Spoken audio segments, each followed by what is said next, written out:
All right, I'm going to show how to do double exposure photography. There are lots of ways to go about this, lots of examples out there on the internet. A few years ago, I was given a project for myself that I needed to make 4 projects that were somehow connected to each other. I decided to do them in double exposure photographs. So these were a couple, the first 2 that I'm going to show you are a couple that I kind of played around with first. They didn't end up in the final cut, but just to show you what some of them were. I decided to do pictures of myself and things that were important to me throughout time. So this is a picture of me driving a combine a couple of years ago. I grew up a farmer's daughter, and we used to go custom combining. And so I put wheat in behind it, and then on the bottom I had a picture of the combining crew also. I'm going to pull off the masks so that you can see that a little bit better. And this was, I had brought the opacity down quite a bit on this one, so you can see the picture that was there. This is a picture of a couple of my family members, a couple of crew members in front of combines the day before we took off our first year custom combining. So putting that back together to show you what that looks like. So on this one, I had decided to do the picture as an overlay. So I had taken that and put it on there. You can see the difference if I choose to screen, which I'll show you in a few minutes on another picture. I decided that the overlay looked better. Those are 2 that are most common used, but there's lots of ways to go about this. So I'm going to close this one out, show you the next. The next one had a lot of different pictures of me actually growing up, different things that were important to me. One of the things, we did a lot of saving animals along the way, worked with the DNR a little bit in doing that, so there are some, just breaking it down here all the way to first picture on here. There we go. So here's a picture of me, just that my mom had taken. I decided to put a white background behind it to kind of block out what I was going to put in with this. With the next picture, we had a raccoon that we raised until it could go on its own, and added kind of a gradient around it, and also added in, you can barely see it, I'm just going to take the eyes out of the other ones so that you can see this one. It's a picture of me just feeding a baby deer actually at a zoo. But adding them all together puts them all in that. There's lots of different things. There was divide on that one. You can see up at the top here. There was hard light on that one. There was normal on that one, and overlay on that one. So you can just kind of play with these possibilities, and they can do a lot of this for you. So that one's got a lot of steps to it. I'm going to close that one out and then show you how I created this final one a little bit easier with the different layers over here. So I brought the original pictures in to show you how to build this up. So I'm going to start with, this is going to be my base. I do want to know how big this one is so that I know when I pull the other picture into it. So I look at the document size when I do that, not the pixel dimensions up here. So 72 resolution is important, and then I'm going to know what the height is 10. So I'm going to go with those 2 because the other picture is taller, so that's the 2 I need to remember, 10 by 72. So I'm going to go over here and I'm going to check its image size. And 72 is correct. I'm going to make it 10 tall, so it's about the same height. Say OK. And then I'm going to select all, edit, copy, click on the other picture, on the other picture, and edit, paste. Paste that one in. That's OK. So now I can hit my move tool and I can move it kind of up into the area that, but I went off the screen by accident. You can't go off the screen, so you have to be careful of that. I'm going to put that around the same spot that I did over on this one so that you can get that feel. So now I've done what I need to do with this image, so I'm going to close it out so I don't get confused. And I don't need to save that one because I didn't change anything to the original on that. So on this one now, I'm going to work with this. So on my background, I need to open it up because I'm going to need to do things to it. Just double click it and click OK, and that will open it up. So now what I'm going to do, I'm going to take the eye out of this one, so I'm just working with this layer right now. I'm going to select myself. One of the easiest ways, well, it depends on whichever way. We went through that first selection tool set of videos to be able to learn how to use all of these different ones. This one is going to work better for this particular image because the background is different enough that I can mostly take care of that this way. So I just kind of dragged through there.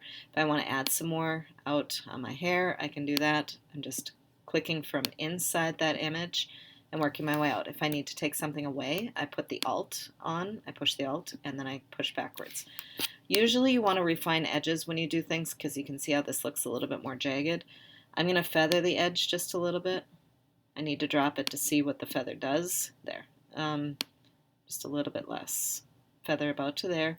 You can smooth it, you can contrast it, do whatever. Usually feather is mostly what I need to do. I refined the edge. Now I have this selected. When I put the mask on it then, it will automatically take that background out of there, which is good. Now I need to have something that's white behind here. Right now these checkers kind of say that it's basically clear in that area. So I'm going to add a layer. I'm going to go layer, new, layer, and I'm going to just say okay. I'm going to drop that one into the background, pull it down, and I'm going to fill it with white. Now, it will probably say content aware when you first pull it up. I'm going to say white there and say okay, and that will work with that.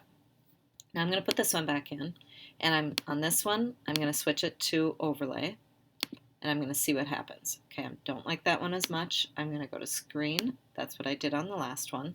And if I screen it, then I can move this picture around to where I want it to show up. So I want it somewhere around there to be kind of similar to what I did on the other one. Right about there would probably be good. And that kind of sweeps down with my hair, basically. So now on this layer, I'm going to add a mask. So here's the mask. And then the last video that we did was the Hollywood poster.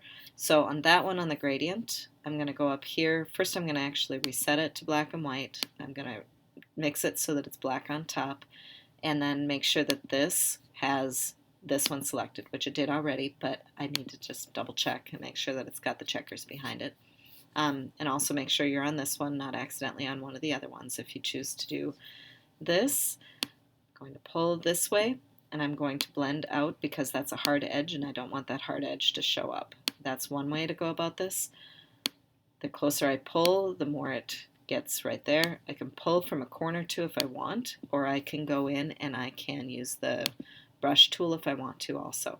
So I'm brushing with black. Black makes things show through, and white makes them come back. So I'm going to make my size a little bit bigger. I'm going to, with the black, kind of go here. I'm going to accidentally make a mistake on this one, and I'm going to go too far up. So, and if I went like into the face, then I could go back here, and instead I could flip it then to white, and I could paint that back in if I wanted. So that's pretty close to what was. I'm just going to flip over here and see, so it extended beyond it, so I'm going to go back to that. So I am going to take white so that I can go further out here, and then go to black, and I'm going to feather that just a little bit more right there. Okay, now on this one, the image itself of me is black and white, so I'm going to go back to here to do that. If I click on the image itself, not on the mask, the image itself, then I can go up here to image and adjustments, and where's black and white? Black and white, there we go. And then I can turn that to black and white. So that gives a different feel to it. Actually, with color looks cool too, so you can just kind of decide what works for you. When you get it to where you want it to be, then, and by the way, on this also, you could change the opacity just a little bit if you want also. It's a little harsh through there. So I'm going to bring the opacity down just a little bit, but up to you what you want to do. Just play with them a little bit. You can do multiple layers, multiple things. That's just the basis. When you go to save this, make sure when you save the first time that you make sure that it says Photoshop down here and know where it's going to. I'm going to put mine on my desktop. You would want to put yours in the computer with your name on it so that you know where it goes. And I'm just going to change the name just a little bit and save and say okay. Save it once that way because you can always go back then, your layers will stay there, and you can always change things later on.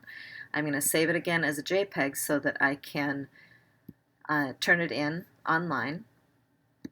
And I'm going to just change the name just a little bit on that again, know where it's going. I'm putting on my desktop. Again, you would put it on computer and your name. And this one I'm going to change to JPEG so that I can turn it into Shutterfly. I'm going to save and OK. And you're going to notice that when I open up the JPEG then, I'm going to go to what was last. I guess I'll go this way. So on my desktop, I believe I had a 3 on the end of it. What's that one? Yep. I'm going to open that one up. This one has everything collapsed. You can no longer go back and change all of your layers down here. The only one you can do that on is the one that says .psd behind it. So that's why you save once as a PSD and then once as a JPEG. Otherwise, it collapses it into one and you can't change anything from then on.